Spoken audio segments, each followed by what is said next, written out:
How you doing, everybody? I'm Tony Gaglione, I'm Shawn Adams. and this is Smack Talk. Today we're talking World Cup Day 2. Yesterday, Day 1. Let's talk about that real quick. Yeah, we had the Brazil-Croatia game. We covered that in yesterday's show. It was a great opening. Except for the referees. Yeah, which continued on today. Mm. Mexico-Cameroon, early morning game that only the Mexican citizens in this country watched because it was early. It's like 9 a.m. West Coast time, 12 o'clock Eastern time. That's like no time for any U.S. citizens to watch. However, really they gotta change it. They can. They always schedule it based on where it's at. That's why I wasn't in South Africa. It was like I'm not talking about the perfect for time. I'm America. talking about the days, bro. Like, there's too many people in other countries that are working. You know, we have lives. No.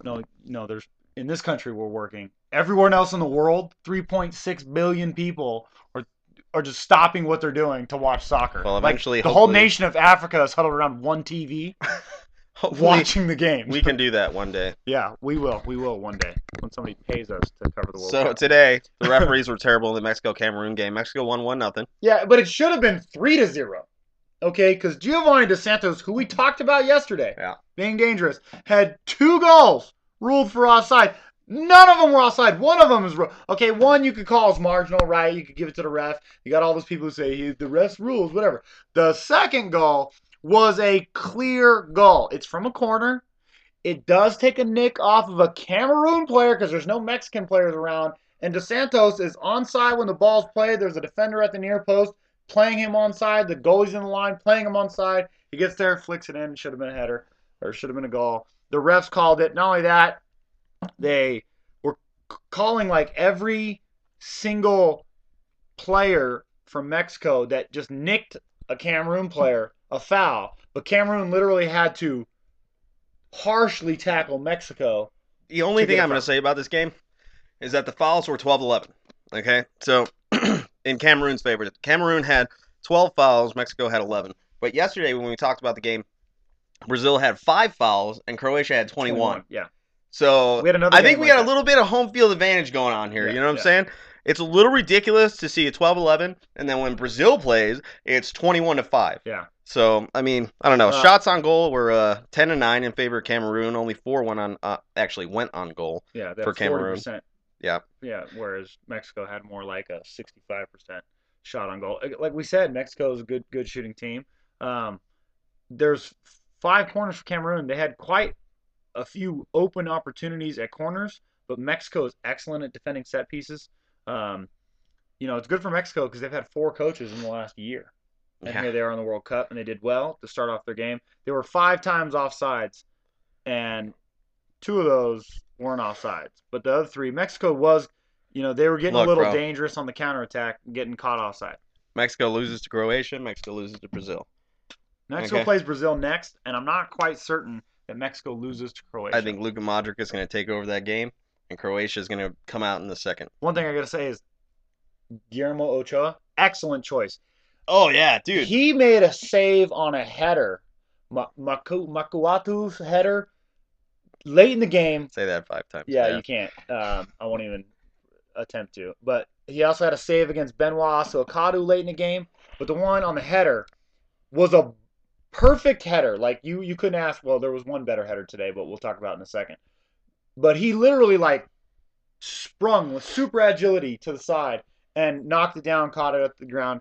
Perfect save, kept them in the game. Yeah, they win 1-0, but it should have been 3-0 in my opinion. Uribe Peralta scored in the 61st minute. Off of a Giovanni Santos shot. It was a rebound. So, Koto had a great chance in the 90th minute to score. Ochoa, fantastic in goal. The Mexico coach did a great job. Yeah, he switched his tactics in the second half, and Cameroon had no clue what to do with it. Yeah, definitely. And he did a great job of choosing Ochoa over Corona, obviously, because he did that last minute, because Corona was going to be the number 1 goalie coming into the World Cup. That's his goalie at the club. Yep. In America.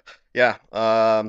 Possession obviously was in favor of Mexico because that's what they do. They're a possession team. 58 to 42%. They both had a yellow card. In the group, let's talk about the group real quick. Group: Brazil, Mexico, both 3 points. Cameroon, Croatia, both with 0 points. Brazil's got the goal diff at +2. They play Mexico. So here's what makes this dangerous. Like Tony said, Mexico loses to Brazil. Brazil's got 6 points. They're guaranteed through if they win. Brazil is. Now, Mexico still plays Croatia, or if Croatia draws against Cameroon or wins, that third game now becomes the most vital group. Same thing with Cameroon. Cameroon beats Croatia. Now they're on 3 points. That Croatia game, if they finish with 3, you have 3 teams finish with 3 and 1 finish with 6. It's so crazy in the World Cup because you only play 3 games. You only play 1 game against everybody in the group, or in Champions League, you play twice against everybody in the group. Yep. So there's more room for teams to pull away with points and things like that. People pull away with 12, 15 points. Too, yeah, exactly. And goal diff, especially when you play that last place team twice, you can just lay it on them by 6 or 7 goals sometimes, and you advance on goal diff. But in here, you only got 1 shot. Yeah. 1 shot, and that's it. That's the miracle. So, that's the best thing about the World Cup. And speaking of lay it on, we're gonna move on to the next game of the day. The Orange. Holland, as Tony calls them, the Netherlands laid it on Espanyol, Spain, the reigning world champs. It's Holland. It's the little boy with his finger in the dam. It's Holland. Okay. First things first, Holland would have went ahead on the 8th minute with Wesley Sneijder miss. That was weird. Wesley Sneijder miss. He was played through by Aaron Robin, wide on goal. He shot it a little too hard at the goalie. Could have went up a little more. Casillas got his hand on it. So there was a botch there. They should have went ahead. Then there was a controversial penalty. It's not controversial to me. People are saying it's controversial. They clearly kicked Diego Costa in the box. And Xabi Alonso. Xabi Alonso, one of the better free kick takers, buries it in. So they take a 27th minute lead on a penalty.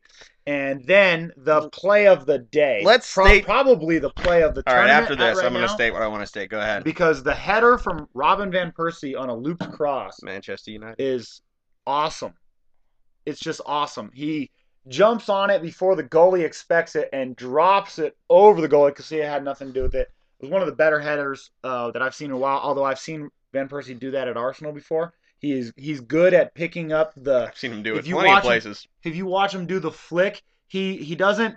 He knows the path of the ball, so he almost times his little flick to do the looping header, which is a very hard skill to master. Yeah, fantastic.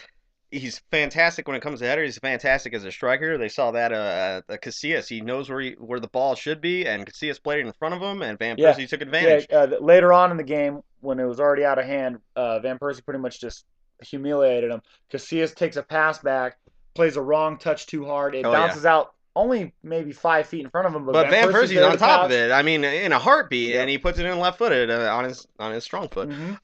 One thing I want to state is that yesterday in day 1 we talked about Arjen Robben and Robin van Persie playing the wings for the Netherlands, and they were going to hurt whoever they played. Not only Azpilicueta and Alba played too far up. Yeah, Azpilicueta was attacking the whole time. If you watch the game, all they did was real quick break down Spain when Spain was on the attack, break it out, make a few passes, then go deep to the wings. Van Persie or Robin.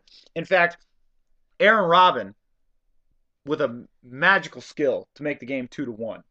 He gets a pass, he knocks the long ball down with a jumping hang, and then does some magical dribbles around a defender and a goalie, then continues back and just puts it in. Not only that, then Van Persie picks off Casillas. Okay. There was also a Stefan Virgil header from a Wesley Sneijder corner. Yeah, Virgil, whatever. Yeah, I was gonna say I don't know who that is. It was more or less like the last man at the post kind of traps the ball from going out of bounds and going in. Either way, Iker Casillas. Yeah, he played. Hold on. The next goal Robin scored though, he made Casillas look stupid. I think they bombed the long ball. Casillas looked stupid. Robin is one of the fastest players. We said this yesterday. Yeah. He just outran the defense, got to the ball first. Casillas comes out, and you can't do that to Robin. Robin's just gonna say stop, dribble, skills. 2 defenders go back. He says, "Oh, you guys are covering that side. I'll shoot it back across goal." And at that point, it was 5-1. Dude, Iker Casillas. Yeah, he looked horrible. Not starting next game. No, I got it in our notes. Pepe Reina in goal. Victor Valdez is hurt. Pepe Reina has to. Got to start. He's been in Champions League finals with Liverpool. I had this conversation with many people today that said, "Oh, Iker Casillas, best goalie in the world, or one of the best goalies in the world." And my argument to that is that he plays in Real Madrid, and Madrid has 75 to 85% pressure the whole time in possession, and it's just freaking ridiculous. And you get a guy like Casillas who's facing 2 to 3 shots a game, and all of a sudden in the World Cup he's facing 5 to 10. You know what I'm saying? So it's ridiculous. It's ridiculous. He's going to get beat when he faces 5 to 10, obviously. Yeah. So not only that, Diego Costa looked good up front. Torres came in as a sub, playing the false 9. It allowed the midfield of Spain to get more involved in the game, but he wasted another shot in front of goal. Torres is famous for that since he's moved to Chelsea. He wasted another shot. The midfield did have some more chances, but I still think Spain looks stronger with Diego Costa in front. I like Torres playing a wing with Costa on the field as far as playing the false 9. However, I'd have to say this. Manchester United is going to be in good shape. Van Gaal with a master tactician move, playing with 3 center backs, 2 wing backs. We talked about this on the show yesterday. You drop them back, make 5 when you need to. You play them forward and attack. They pretty much kept them back for the first half, and in the second half, he pushed them forward. And the good thing about Van Gaal is that he has the type of player at Manchester United to play that type of defense or slash offense with attacking defensemen, with Evra and players like that. So yeah, I don't know about Evra. Yeah, we'll see. Slow. We'll see. He's You're a hater of Man U. No. Evra's a good French player. Go ahead and hate all you like. He's good at going forward. He's good at going forward. I think Van Gaal having Valencia at his disposal. Well, yeah, he can always throw him back at right or left back. Right or left back. They have a possibility. They've done it before. Yeah, but the thing is 3 center backs. You got to have 3 center backs at Man U. He doesn't have that now. Rio Ferdinand's gone. Phil Jones, Chris Smalling. Nemanja Vidic. No, Vidic is gone. That's what I'm saying. Yeah, so the guys that you have back there are garbage, in my opinion. You know this too. Smalling Go ahead, man. Go ahead. Okay, but Van Gaal did a great job. We'll talk about the EPL when it comes. Netherlands whooped Spain. That group looks like this now. Netherlands with a 3. And we called this yesterday, that the group, second place was going to come down to goal diff. And here's why I say this, and it's going to be more true now. Netherlands, 3 points, +4 goal diff. Chile, we'll talk about next, with 3 points. They beat Australia 3-1. With a +2 goal diff. Australia 0 points. They're in third with a -2. And Spain was 0 points with a -4. And the reason why that's important is because now that Chile plays Spain next, even if Chile loses and Spain gets 3 points, it's going to come down to that third game, because if both of them drew or both of them lose or both of them win the third game, Chile's goal diff is harder to make up because now there's 6-goal gap, -4 to +2. Even if Spain beat Chile 3-0. It's still going to make that third game vitally important. Look, if out of the last 2 games, by some miracle, Spain only pulls 1 point out of either one, let's say they get 3 against one of them and they draw 1. If they draw 1, it's done. I don't think Spain play advances. Chile and then Australia. Netherlands is pretty much in. They're going to play Australia next. They're going to murder Australia. Yeah. They're already a +4. And that makes the Netherlands-Chile the final round game. They're going to put 5 on Australia. They'll probably put 9. 9? I think I'm going to call this right now. That's ridiculous. This is going to happen in weeks from now, and I'll talk about it when it comes up because we're doing a show a day. Netherlands is about to set a World Cup record for goals scored in a group stage. Yeah, well, you heard it here first. They we'll scored see if 5. it actually happens. I'm going to tell you that they're going to push 17 goals in the group stage. That's a hell of a lot of goals. 17 goals. That's not happening. They're getting 9 against Australia. I'm calling it. When it happens, when it's 8-0. No. Yeah. Okay, so anyways, we'll move on to the final game of the day. Nobody expected this to be a great game, but it was actually very, very great soccer. Chile-Australia. Australia, it looked like they're going to get murdered. Within 15 minutes, it's 2-0 Chile. Alexis Sanchez, he does what he does. He gets the ball in open space. He picks a spot. He plays for Barcelona. And then Didn't we just talk about this yesterday? Yeah. Alexis Sanchez is going to score. Boom. And then he picks out Valdivia in the 14th minute, like 2 minutes later. Yeah, the Vargas, the other striker, runs forward. Australia's like, oh, yeah, we're going to cover this guy. And Sanchez is like, oh, yeah, that guy's right there. Just pick him wide open. And it was a tap in. Australia has their best player is the second best player on the New York Red Bulls in the MLS. Yeah, Tim Cahill. Yeah. The second best player in an MLS team. What does that show you about their national team? Tim Cahill is causing a lot of problems for Chile. Sure, he's a beast. He scored a header. He's strong. He had an equalizer ruled off for offsides, which so far is the only correct offside goal disallowment of the tournament. But wait now.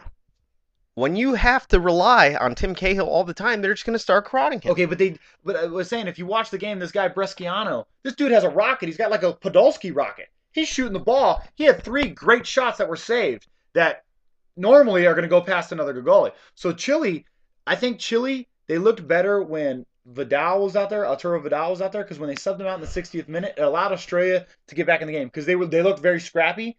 And then when it went in there, we got a technical difficulty.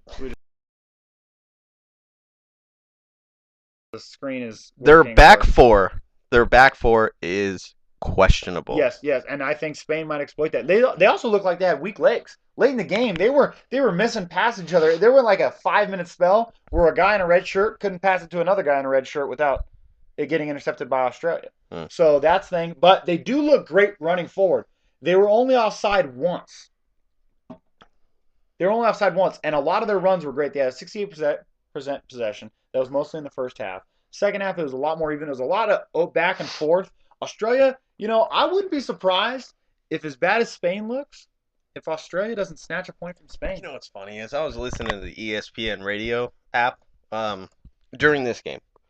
I had to do a lot of work, but I caught a little bit here and there. And the Englishman who was announcing the game on ESPN radio said, they asked him, the most surprising team that will not make it out of group, and he straight up said, Spain is only going to have 1 point. And it's probably going to be against 1 Chile. point. Yeah, that's crazy. That's what happens. This dude called the Netherlands 2010. He's called 4-1 before the game started. I watched him. He called 4-1. It was 5-1. Yeah. Well, that's the thing. If you look at the teams, Spain, they won Euros 2008. They won World Cup 2010. Won Euros 2012. Dynasties don't last forever. You get a little complacent after that. Yeah. Where's your motivation at? Oh, I want to say this. The 90th minute that put the game away, because it was 2-1 most of the game, a Wigan player, Balthazar, scored on a shot that you feel bad for the goalie because he makes an excellent save on somebody else, and it just happens to get dished out wide where the guy out wide just kicks it back, and this dude's got a wide open goal. Yeah. He buries it from like 28 yards, but it's wide open. You kind of feel bad for Australia's goalie because they were actually in the game. They actually were, they had quite a few chances. So anyways, Australia's probably going to finish either last or with 0 points. I said they would get 1 point. I think that they probably draw. I don't think they're going to draw anybody. I think they're going to have 0. I think Spain might just lay it on them like Tahiti got messed up. Well, Chile didn't. Euros. We said the goal diff mattered. We said Australia, whoever beat Australia the worst. No, it wasn't Euros. Where did Tahiti play? Oh, that was Confederations Cup. Yeah, that was bad. Yeah, that was bad. That was 2013. They did score against Spain, though. Yeah, they did. Yeah, so it was a 7-1. Yeah, it was bad. It was bad either way. So let's move on to tomorrow's games. The early morning game is Greece versus Colombia with no Radamel Falcao. It's going to be an important game for that Group C because the later game is the night game that hopefully everybody in America watches because it's prime time. Oh, yeah, huge. It's going to be a good game. Tony, with no Radamel Falcao, what do you see happening? It's a 1-1 draw because I simply asked you one question. Who is their striker on Colombia without Radamel Falcao? I don't know. I couldn't tell you. That's why I say Papadopoulos. Hey, Giorgio Samaras. You gotta give Greece credit. They played their hearts out at Euros. Yeah, they're hard to beat. And they made it difficult for a lot of people to play against them. It's hard to beat Greece. I mean, if you beat Greece, you got to give yourself a pat on the back because they are a scrappy defensive team. They're like Australia smoking meth. You try to smother them with the pillow. You try to smother them with the pillow, and they're hitting you and they're clutching you. And their scabs are on you. Greece is a scrappy team. I got it a 2-0 victory for Greece because I have no faith in Colombia without Radamel. Wow. I'm sorry. No Antonio Valencia? No, that's Venezuela. I'll say this again. That's Venezuela. Jesus Christ. I say this every time you mention his name. That's Venezuela. I could have sworn he was on Colombia. You're wrong. We do this every year. Every time you do it, and I have to correct you. That's all right. You don't say Azpilicueta correctly, so that's okay. That's a weird name anyways. How is he Spanish? That's like Mayan or something. He's Spanish. Greece is a scrappy team. I think they're going to get an early goal, and then they'll finish the game out later. The second game... Did you really agree with me on this? Edison Cavani. Dude. We're not supposed to agree. Well, that's why it's called Smacktalk. It's Uruguay versus Costa Rica. This is one of Tony's dark horse teams, by the way, and he's picking against them in the first game. It's Uruguay! Yeah. Luis Suarez not starting. Big deal. They have Edison Cavani. Diego Forlan if they want to.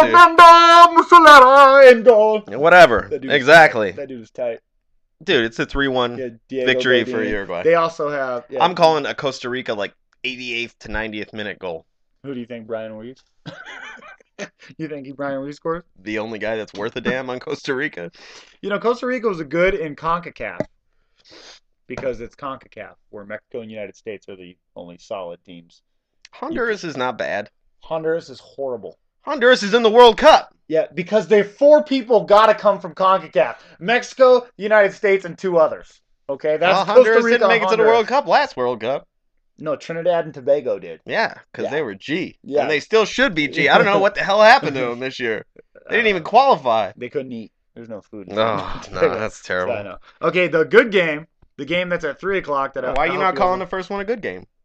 Greece and Colombia is a good game. No, I said it's a good game, but this is the game that everybody's going to be watching. In fact, there's a Peppermint Patties or whatever, pattybetting.com is giving a money-back guarantee if Italy beats England. What? Yeah, it's all over the news in England, not in the United States. All right, we got 2 Gs. Let's do it. We put money down on England to win. If Italy wins, a draw screws us. But if Italy wins, we get our money back. No lie. If you hear this before the England game, which I'm sure you will, put money on England. On what? It's like patty betting. Just put in money back guarantee if Italy wins, and I guarantee it comes up top on Google. Google's smart. That's what it does. All right, give me your keys to victory for England. I got Sturridge getting 2 goals. I'm calling it. Sturridge getting 2 goals, 4-2. 4-2 England. Okay. I think Sturridge is going to, because I don't know the defender's name. It's not Bonucci. It's not Cellini. It's the other central defender. He's not going to play because of illness. People don't realize how troublesome Sturridge is with his runs. I could only say this. I would have England making a semifinal appearance if Theo Wilcott was on the team. Because with Theo and Sturridge on the same squad, those guys exploit space. Could we get any more Homer on that pick? I'm saying, you know. Could we get any more Homer on that pick? So, I mean, it's ridiculous. Yeah, all right, look. When it comes to the England-Italy game, all right, you got Sturridge scoring twice, okay? Mm-hmm. I got at least 1 Rooney goal, okay? Okay. Sturridge is probably going to set that up on the long bomb, the lob pass, you know what I'm saying? As far as set pieces go, I think Gerrard or Lampard on a free kick. I like, I'm sorry, but I think Lampard's got a thing to prove because his goal just wasn't counted against Germany in the 2010. Lampard and Gerrard. Lampard is the best penalty taker ever. That guy has scored more penalties in it. So I wouldn't be surprised if there's a penalty in the game. My 1 goal for Italy is Balotelli. Really? Yeah. I think Balotelli, with the flopping that Italy likes. I think Pirlo. Pirlo on a free kick? Pirlo on a free kick. Yeah. That man's the master. The free kicks, you got to give it to the old man. Let's get to the last game real quick. The game of the century. Okay, because this game decides the Group C with Greece and Colombia more than the other games will. Because this is what most experts pick as second place, whoever wins this game. Because everyone's got Colombia advancing, but I don't think so. Ivory Coast versus Japan. Okay. Yaya Touré's questionable. It doesn't matter if he's at 60% because he's a beast at center defensive mid. They've got Gervinho. They've got Didier Drogba, Simon Kalou. Doumbia. Sato Doumbia. Yeah, and Gervinho's real name is Yao Kawasi. So if you hear that, that's Gervinho. A lot of people are picking Gervinho to exploit some space. Japan's defense is questionable. However, if Hasebe and Endo play next to each other, they'll probably be a lot more compact, more organized. Hasebe may not play. He's got an illness. But I'm going to say with Shinji Kagawa, not Yoi Kagawa. Whatever. Yoi Nagamoto, the left back, Kaisuke Honda, and Ozaki, this guy, Ozaki's had like an insane season with Mainz in Germany. Mm-hmm. I think they're dangerous playing front. They put 3 up against Italy at Confederations Cup, almost beat Italy. They're a dangerous team. So are you calling right now? I'm calling a 3-2 Japan victory. Okay, I'm thinking Japan goes up 3-0. I'm thinking 2-2 draw. I think both goalies are questionable with Copa and whoever Japan's goalie is. However, I think that... Bet you can't pronounce his name. Don't care. The point of the matter is that I think Doumbia scores 1. I think Copa's going to let some easy ones by him. We'll see what happens with it. I want to see Didier Drogba header. Of course. I want to see a Didier Drogba header. Of course. Because it's what he does. Because you miss it in the EPO. Yeah, it's like one of the... I would love to see Didier Drogba come back and play for like Hull City just to see his headers. He's a beast. Galatasaray. Yeah, Two things in other sports before we get out of here. The Spurs are up 3-1 on the Heat. There's no way the Heat are coming back. No, in fact, I'm going to say this right now. Good. I will not mention the Heat ever again until they have Carmelo Anthony. That's all I'm going to say. That's all I'm going to say. Okay? I'm done. The next thing we're going to talk about is NHL Game 6. We are currently watching it. The score is currently... We're currently missing it. We're missing it. It was 2-1. The Rangers are up.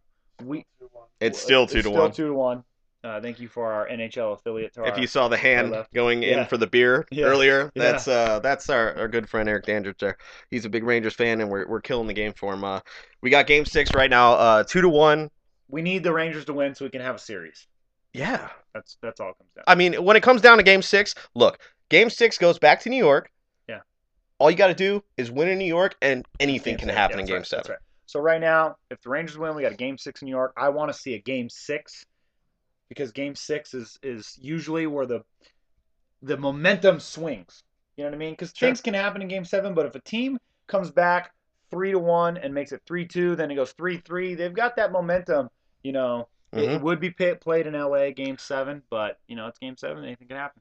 Definitely, we're drinking a little Jameson here for every goal, so we've taken 2 shots already. And Eric's going to add something before we leave. Eric, get your head in here. Go Rangers! With the Lundqvist jersey on. Yeah, I'm Tony Gaglione. Oh, yes. Shawn Go Adams. England. Go England. Go England. We're both rooting for England. He's Shawn Adams. I'm Tony Gaglione. I'm Shawn Adams. Yeah. Thanks for watching Smacktalk.